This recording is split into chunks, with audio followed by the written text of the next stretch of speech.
everybody, and welcome back to another episode of From BA to Broadway, your premier showbiz education podcast. You know who it is. It's me. It's Mr. Brennan Stefanik, your host, and I am bringing you those general programming reminders. Every Monday, we are here with the main episodes, and every Friday, we are here with our mini-series In the Spotlight. But, oh, wait, my God, today is Friday. I cannot be here alone. No, I could never do this alone. I, of course, am here with Mr. Daniel J. Solly, our Broadway historian. Danny, what is going on? It's so cold. It's so cold today in New York City and stupid. I just sit by my chair and search out the window. Sit by your chair? Yeah, I sit by. I don't sit on the chair. I sit by it. Sitting next to the chair? I sit next to the chair. On the floor? Yeah. Looking out the window? Mm-hmm. Which is much higher when you're sitting on the floor. Looking at the rain go past, and I contemplate my life and when my husband will come back from the war. Oh my God. What's going on with me today? Let us hope it is soon. Is Memorial... Well, I guess my issue is that, Memorial Day is to celebrate the dead ones. Yeah. And then there's also another day that celebrates the alive ones, right? Correct. Which one is that? Veterans Day. Okay, what about... Is there a Patriots Day? No? Yeah, I think that's for the football team, though. Oh, okay. At least that's the New Englander in me. I always assume it's about guys, us. I went to a baseball game this week. My first ever one. I can't believe that was your first ever baseball game. And you live in New York, the state with 2 baseball teams so close to you. Why would I go to a baseball game unless I absolutely had to? I mean, I've been cajoled to so many baseball games. Have you really? Yeah. You've been to more than one? I don't really foresee myself going back. Oh, okay. There is a lot of pageantry to it, though. I gotta say. Yeah, it's a social event. Do you know during the intermission when the guys come out with the dirt scrapers and they dance to YMCA? So yes, the intermission. I am familiar with the baseball intermission. Yeah. But you know those guys? We don't have dancing dirt scrapers. But you know they exist in New York. Oh, yeah. It's the Yankee Stadium thing. They reminded me of the Ewoks. Because they were so... I guess I was I was in the highest seat you could sit in physically. Okay. And so they were so tiny to me. And they just... these cute little men came out dancing with their shovels and whatever. Wow. And I was with all my friends and I was like, have you guys ever seen Star Wars? Do you know the Ewoks? And they're like, what are you saying? You're being exposed to so much culture all at once that it's all blending together for you. Everything's blending together. Everything fits. Yeah. My friend was like, let's get there at 7. I want to be there for first pitch. I was like, ooh, first pitch. It's like the overture, isn't it? Yeah, so that was... What pitch will it be? A thrilling time. I think I did miss for... I probably saw it and I just didn't really see it. Yeah. I couldn't tell you what happened. But the Yankees won. So okay. That was good. First pitch, they usually bring on some special guest star to throw the first pitch. Really?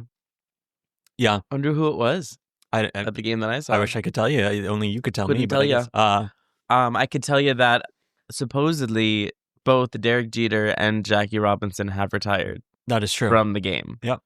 So I officially don't... Is Jackie Robinson even alive still? Likely not. Okay. So I officially don't know any of the players. Because those 2 are the only ones I know. I was a terrible... Eli Manning, football. Yeah, correct. Other Manning is also football? Also football, yes. They're brothers. Yes. Okay. I was a terrible pitcher. I was so bad. And I hadn't practiced at all. They just threw me in one day and I was like, yeah, I want to do it. And I was so bad. And then they took me out and I was like, oh, bummer. Yeah. Wish I did better. I don't think I ever made it out of T-ball. Oh, okay. For a year or 2 and nothing of note. And then I left. I played baseball until the 3rd grade. And I got hit with a ball and was traumatized. That tracks. And they were like, just go out, give it one more shot. Immediately got hit with another ball. You're like, I'm done. I was literally like, I'm out for this game. I don't want to bat anymore. I'll happily play the other stuff. And so I kept on showing up to the games and they would just not put me in at all. And then I learned that you can't be on the team and not bat. And I was like, well, I wish someone would have told me that so I didn't just look like I was sitting here like a goon. They're like, you can stop showing up. It's okay. Yeah, I was like, well, my dad was one of the assistant coaches, so. He didn't even tell you? No. That you were benched? No. You were done? Well, you know what happened? Actually, the drama during one of my Little League games, I don't know what went down, but our coaches, it was like a Little League, whatever. The coach's son was on the team, and something, I don't know, he wasn't doing good, or someone, I don't know what happened, but our coach had a fit in the middle of a game, in the middle of the field, took his son, stormed off, got in the car, and drove away. And my dad was sitting there with like another one of the dads, and they both were like, what the fuck? What do we do? What do we do? So then they both just like hopped in, and they're like, we'll take over now. And they became like the coach and the assistant coach on the fly, and they like did the rest of the season. Grown men are fucking wild. Isn't that crazy? Grown men at their kids' sports games. I gotta find out if my dad knows what triggered this man so bad to like do that. But like, you're like at a Little League game with a bunch of kids. You're the coach in front of all of your peers. Like there are parents there too. They're all your peers. You storm off. You get in your car and you drive away. Yeah. Crazy. Yeah, like sports parents, I'm like, but also I'm like, I appreciate the drama. Oh yeah, I'm like, so happy it happened. Like, that is drama, that is camp, that is pageantry. Let's keep it up. I'm just like, at what level of ego are these people at where they're watching all of these kids be bad at sports and then they feel so passionately about it to yell at like umpires and stuff? This is like, sign up Little League. Yeah. So those are my thoughts on sports and baseball. Yeah. I think if I was to go to another game, here's my pro tip. Okay. That you probably already know about. Eat dinner first and pregame. That way you have to buy a maximum of one drink at the stadium because everything is batshit cuckoo bananas expensive. Did you get any food? Did you get a hot dog? I didn't get any food. Oh, okay. Because I was smart about that. I ate dinner before I went, so I was like, I don't want to spend money. Really, it was just because I had just brought groceries. I was like, I gotta use these groceries. But I highly recommend that. Hot dog's like $15. Yeah. And any alcoholic drink you're gonna get is $20 flat. I do enjoy the idea of buying a hot dog from someone walking up and down the stands with a thing. They weren't doing that. Oh, that's upsetting. I think that's like a myth. That might be for the lower levels. You might have been too high up. Yeah, we had to like go down the stairs to go to the concession stand. Yeah, it was probably a danger for them to be walking up and down the stairs that high up. But my friends did buy hot dogs. Heard. I mean, it's a tradition. It is a baseball tradition. Yeah. But no, it was a good time. It gets cold. It gets cold up in the nosebleeds. We were in a different season up there. Heard. It was really funny.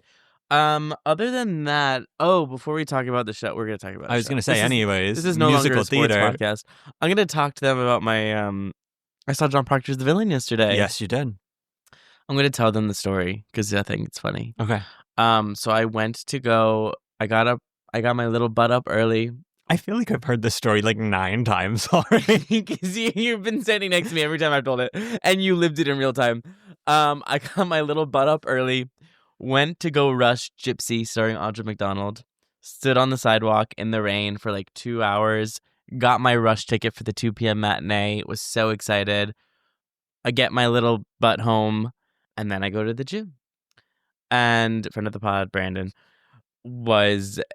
he like thought he couldn't come to the show with me, so I didn't get him a ticket. And then he was like, wait, I can go. I'm just gonna run to the box office and see if they have like any more rush tickets. I was like, great. So I'm at the gym, literally mid-run on the treadmill, and he just texts me saying Audra's out. And then I immediately get a call from him, and I'm like running on the gym. I'm like, what's up? He goes, Audra's out. I didn't get the ticket. What do we do? And I was like, Audra's out? Like, she's out. And he's like, she is out. And he was like, I was like, oh my God, well, I have to get a refund. And he was like, yes. I just imagine you getting that text on the treadmill and then like slamming on the stop button and then like hand on chest, like heavy breathing, bracing yourself on the treadmill. Even better, I literally like laughed out loud because I was like, LOL, funny text. This would never happen. I was like, you tried it with me. Audra would never be out. She was out. And he's like, well, I'm here right now. I'm just gonna like run to the other theaters on the block and see if I can find, because we like wanted to see a show that day. Or he's like, I'm gonna see if I can find a matinee ticket. This is at 12:05 p.m. And I said, great, do that. Call me back and like tell me what happens. He calls me back like a minute later. He's like, I got 2 standing room tickets to John Proctor as the villain. Here's the catch. The show's at 1. And I was like, say no more, King. Literally jumped off of the treadmill, sprinted home, came home. You were in your room and I say, Audra's out. And I sprint into the shower, get dressed. I'm back on the street at 12:15 on the dot. We run to the Majestic, get a refund, and then we run to John Proctor as the villain, see it. It is a wonderful show. I highly recommend everyone see it. It's really, really powerful. The cast is like actually insane. I feel like it's one of those shows.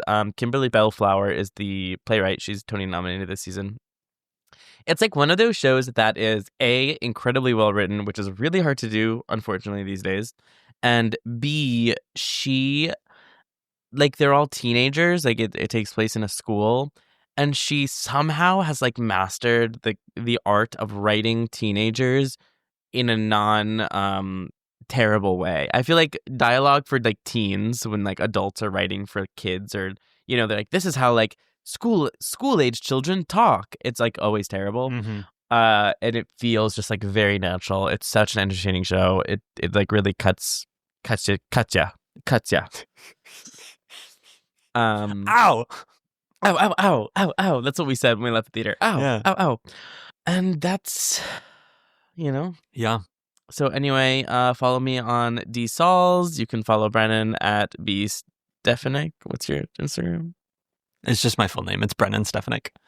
Brennan John Stefanik 97 at gmail.com. My God, I can't believe you pulled out the middle name. I don't know if I've ever said the middle name on here. Oh my God, I just revealed something to you. Indeed. So anyways, highly recommend seeing John Proctor as the villain. And look, here's the thing before anyone comes at me in the comments. I love understudies. I support understudies. I am not rich enough to keep going to shows over and over again. If I was rich enough to see the understudy, I wouldn't have rushed it. Sue me. But when Audra's name is bigger than the title, I'm going to see Audra. Sorry. Anyway, that's that's that. Okay.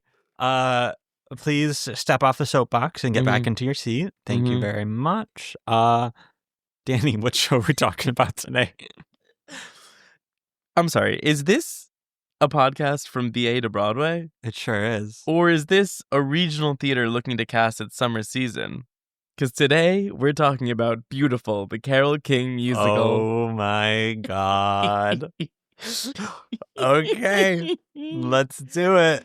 Listen, it's a good one for everyone to know because it's happening everywhere at all times. I wrote that joke out. Oh, because I was like, I don't want to mess this one up. Let me get the wording right. Nailed it. You really nailed that one. He got you all. Oh my God. Have you seen Carole King? No. Never once. Never once. I have never seen it.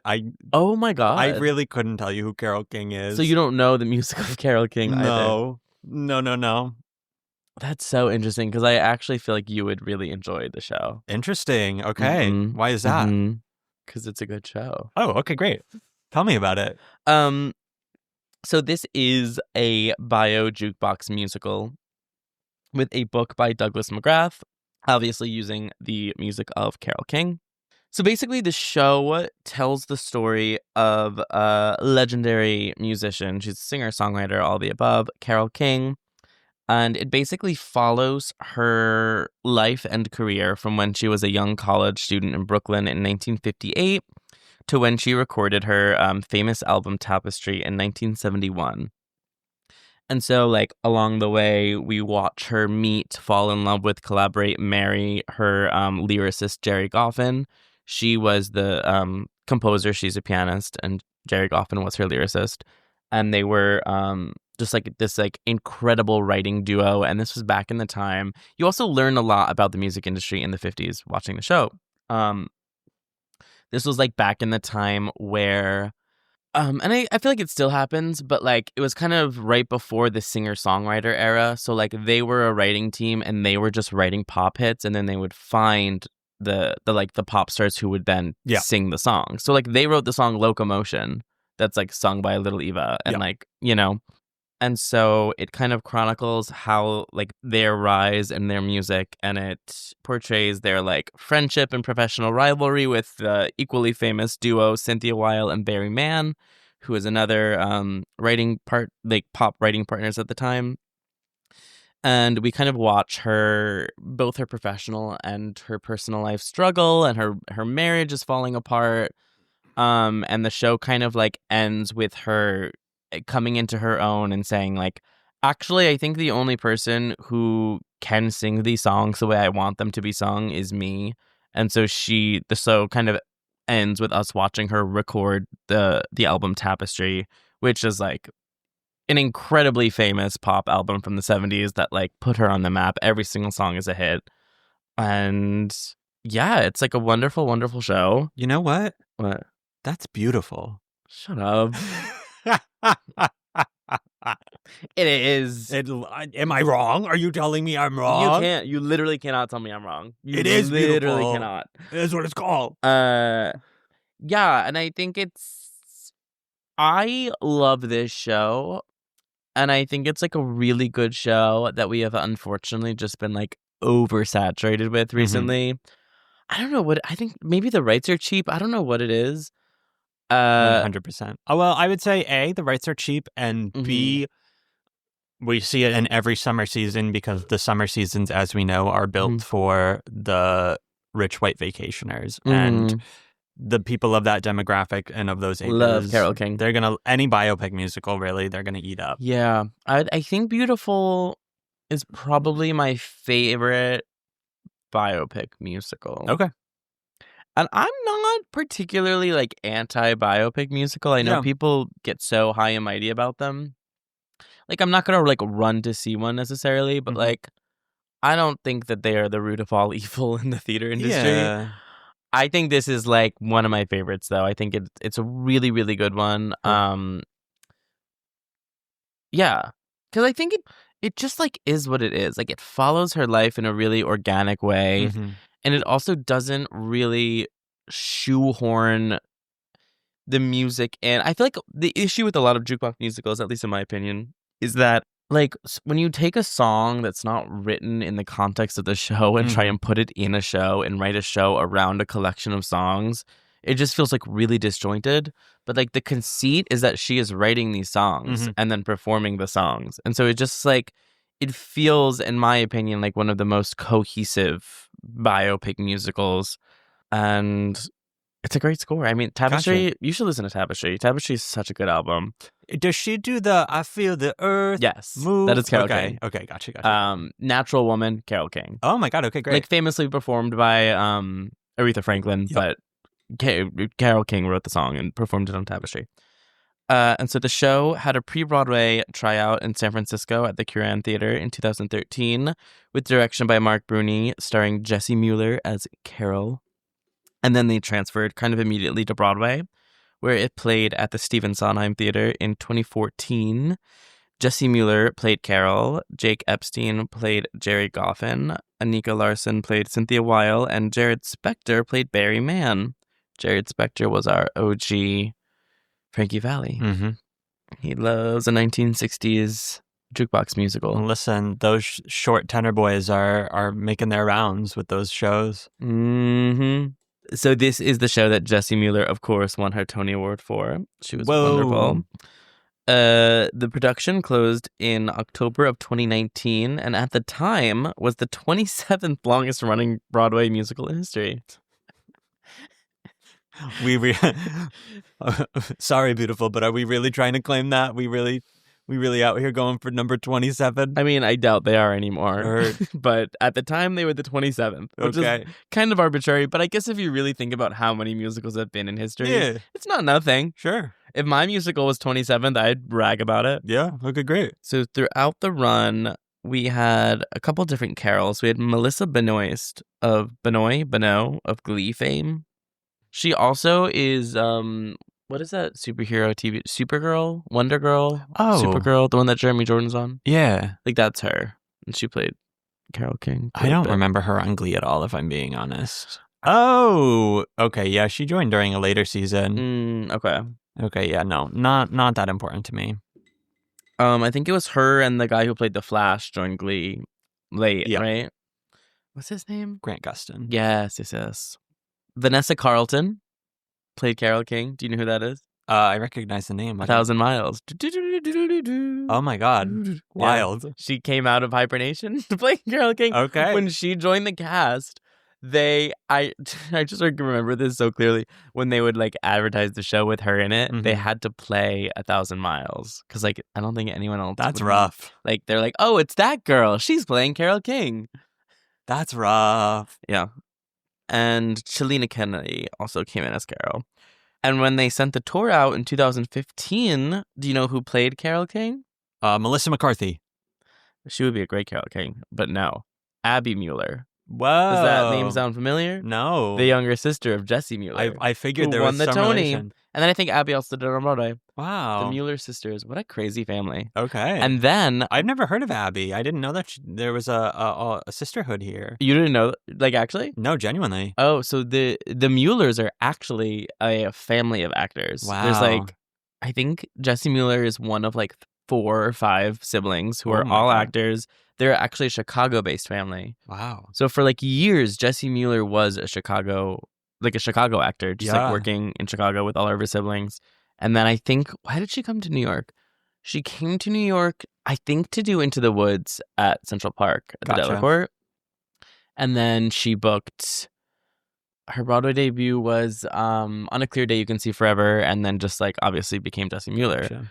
But she was like a Chicago-based actor for like a long, long time. And her sister, Abby Mueller, was originally in, she originated Six. She was one of the queens. Oh my God. She's got an incredible voice. Like she is really good. The Klenna brothers are quaking in their boots right now. Oh, they fucking wish.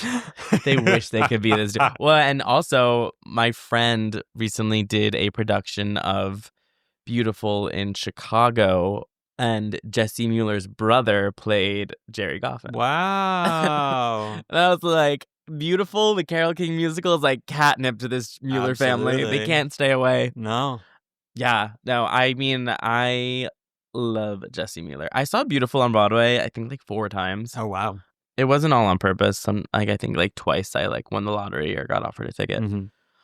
But I think I saw Jesse like I think I might have seen Shalina once, but I saw Jesse like 3 times do Carole King. I think she's fucking fantastic. Nice. And I often wonder about her. About Jessie? Yeah, like where is she? I don't know. Living her life. What does she do? Does she have a family? She's a partner. I don't think she has kids. Interesting. She's also like off the grid, like no social media. You know, so like she might have kids. I don't know. Maybe she's a robot.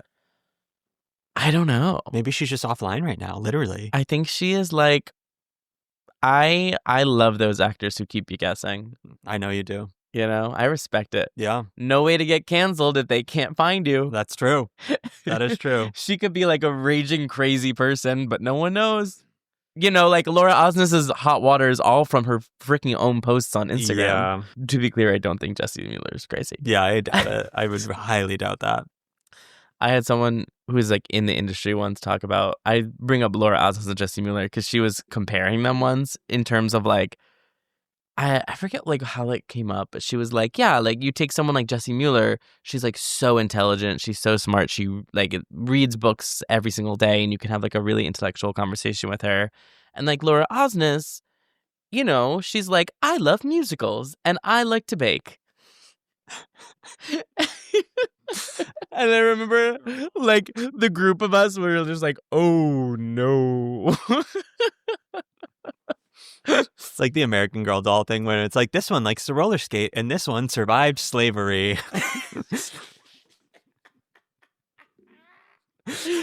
Oh God.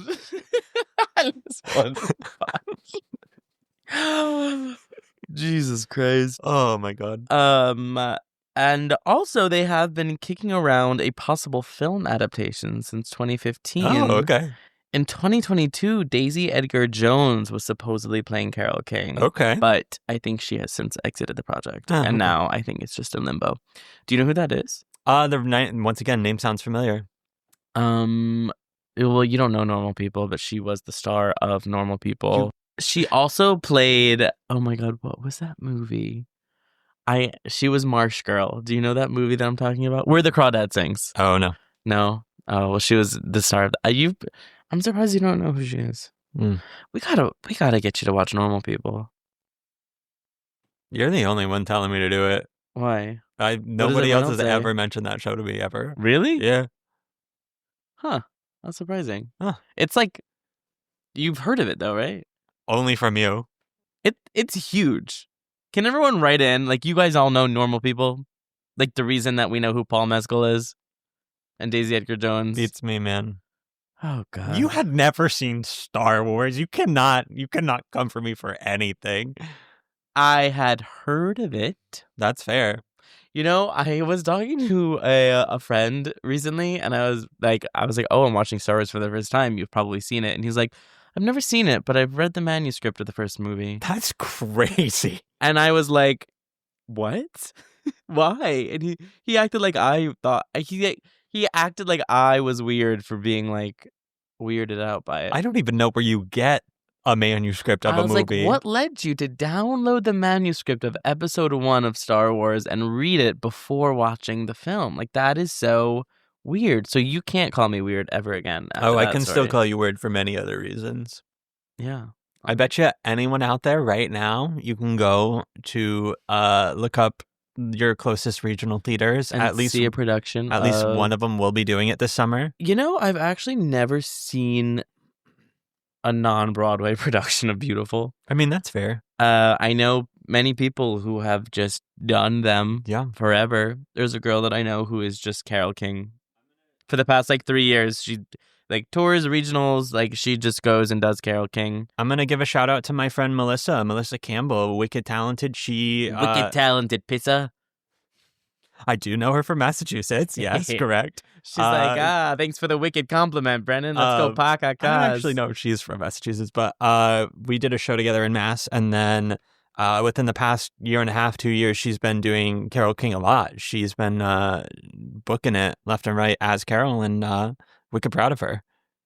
There is also very sweet footage of... So Carole King is a lovely woman. Mm-hmm. I've never met her, but I'm sure she's a lovely woman. And she has said that she's like, at least when it was playing on Broadway, she's like, it's a very personal show for her. It goes through her traumatic marriage and divorce and whatever. So she's like, I never wanted to be seen watching the show. That felt so weird to me. But she also made it a point to go and see every actress who played Carole on Broadway. Wow. And she's like, I would get a ticket in the very back of the theater and wear a wig and a hat and sunglasses. Because I did not want to be perceived. I am obsessed with that. That's so funny. And then I don't know if it was Jessie Mueller's closing night or just at a random performance for some reason. She did come out and they sang a duet at Curtain Call. And the Tony performance, I usually don't like when they do this, but I liked it when they did it for Beautiful. She came out during the Tony performance for Beautiful, and her and Jessie sang I think I Feel the Earth Move Together. Very sweet. I just think Carole King is such a likable person. I love the idea of someone sitting in the back of the house of their biopic musical wearing a floppy sun hat and the glasses with the nose and mustache. And all the ushers are like, we know it's you, Carole. You're not fooling anyone. At intermission, she's like, oh, wow. I don't know anything about who this person is, but they seem really darling and lovely. She's like, isn't this all incredibly brand new information for everyone here, including me? I'm going to have to go download all of their albums that they ever did and probably maybe still get royalties from. Incredible stuff. Oh, man. And also, now that we're going to get on a Carole King tangent, I, as someone who loves, R.I.P. the Kennedy Center, but as someone who loves to watch those Kennedy Center performances, when Carole King was getting honored at the Kennedy Center, Aretha Franklin came out and sang Natural Woman. And it is Like, Carole King is up in the back. I think it was a surprise. Like, no one knew Aretha was because Aretha was very old at the time. Like, she had already retired. So Aretha comes out in this huge, magnificent coat, sits at the piano. Everyone is like, oh, like Obama and Michelle are sitting there crying, and like Carole King is like standing up. She's like, oh my God. Yeah. It is like that. I could not recommend watching that video more. And they members of the cast from the musical, because it was running at the time, did perform as well. Just a lovely performance. Yeah. It's also a show that you can totally find bootlegs of. Find bootlegs. It's a very good cast album, and I don't know. I really like it. I know people are sick of it, and I think we should probably take a break from it for a minute. But if we're going for like a biopic jukebox musical, I think it's actually a really solid one. As soon as the rights for A Beautiful Noise come out, Beautiful will take a backseat for a moment. I don't know. They just need a biopic musical. Is Beautiful Noise still running? No, they closed? They're on tour. They're on tour. Yeah, okay, okay. Because then it'll enter the zeitgeist. Who is that for? Paul Benatar? No. Not Pat Benatar, the woman who sings Barracuda, but Neil Diamond. Did you see A Beautiful Noise? I did, yeah. One of my friends was the replacement for Neil, so I went and I saw him one time when my parents were in town. Because I was gonna say, I feel like you and your parents would have the night of your lives at that show. Yeah. One of my friend. So shout out to my friend Nicole. It was so funny. She had Nicole Powell. She had a job at the theater as she was essentially a face character for the Neil Diamond musical. Yeah, so she was essentially a VIP concierge under the name Caroline. So she would talk to all of the VIP guests, and she would also do like little summaries for the people showing up late before they entered the theater. And she would answer emails and stuff that addressed to Caroline. That's not her name at all, but she was just that's not a normal position at a theater. No, not at all. What a weird thing to find yourself doing. For sure. And every once in a while I'd be walking home from work because I worked at a restaurant down the street, and I would see Caroline outside giving a little speech to the latecomers. Oh yeah, she had a shiny gold blazer or something. That is crazy. Really wild. But yeah, so she was able to get me and my parents some orchestra tickets. So we went and we saw my buddy Nick do Neil. Jonas? Fradiani. Ah, Nick Fradiani. Do you actually know who that is? My Sicilian brother. No, I don't know. Oh, he won American Idol at some point in time. Why do you casually have a friend who won American Idol and then played Neil Diamond on Broadway? Let's unpack that for a minute. How do you know him? He did the Bronx Sale tour with a buddy of mine. It is so darling to me when guys refer to their friends as buddy. Like, oh, a buddy of mine. Oh, I was hanging out with a buddy of mine yesterday. A buddy old pal of mine. It really just tickles something in my mind. Yeah. I feel like it's like right now, it's Beautiful and Jersey Boys are just like competing for like the title of biopic musical of the year. Yeah. Yeah. I think I prefer Beautiful. Heard. I don't know Jersey Boys extremely well. Everyone comment your favorite biopic musical in the comments below. Biopic jukebox musical. Biopic jukebox I feel musical. I feel like Jersey Boys and Beautiful kind of got in right before we. It's funny because they are the oversaturated. They're the shows that we're oversaturated with right now. But like when they came out on Broadway, they kind of like were right before the time that we got oversaturated with biopic musicals on Broadway. Okay. Right? I feel like maybe that's just my perception of it. Beautiful felt like it was kind of in the midst of it. Jersey Boys, I feel like was one of the really original popular ones. But I feel like Beautiful kind of got in right before. Like I remember like Beautiful, like it wasn't a new concept, but I don't think at that point, it was like 2013. We weren't like... Was it 2013? Yeah, 2013. We weren't like, oh my God, another one. And then like the ones that followed suit for Beautiful were just like, oh my God, another one. I also think, I don't know why we never got a Sarah Bareilles Carole King. Great question. They've got a very similar vibe. If you like Sarah, you like Carole. She was probably in the thick of working on Waitress at that point. In 2013? Yeah, it was just like, what? 3 years before Waitress it came was out? like 2017, 2018? No. Waitress? Yeah, wasn't it 2015, 2016? Wasn't it Hamilton year? Who's the Broadway historian here? Me or you? You. Then why am I wrong? I don't know if you are. I'm genuinely No, asking. you're right. You're Oh, right. okay. You're right. All right. What do you want? You and your Okay. gay things. You're right. You want to win? No, maybe just like a little trophy would be nice. Yeah. You Yeah. win with your gay. What is that? as- Is that what line is that? That's from Family Guy. You know that sound? What was it? Like you want to win? You and your gay things. Is that what you want? That's what this feels like. Oh my God. Okay. That's what my whole life is. Like you win with your gay things. Literally. Are we putting songs from this in our book? Maybe in our pop rock section? Potentially, sure. Especially if you're a Carole. Yeah. Yeah. If you got those high notes for that Barry Mann song that I forget the name of at the moment, throw it in. Barry Manilow. It's really good if you're real talk. If you're an actor muso. Actor musician for those not in the know. Yeah, if you couldn't put that together. Couldn't crack the code on that one. Carole King is a good choice because she is an actor musician, so I think all of her songs lend quite well to like being an actor musician. Yeah.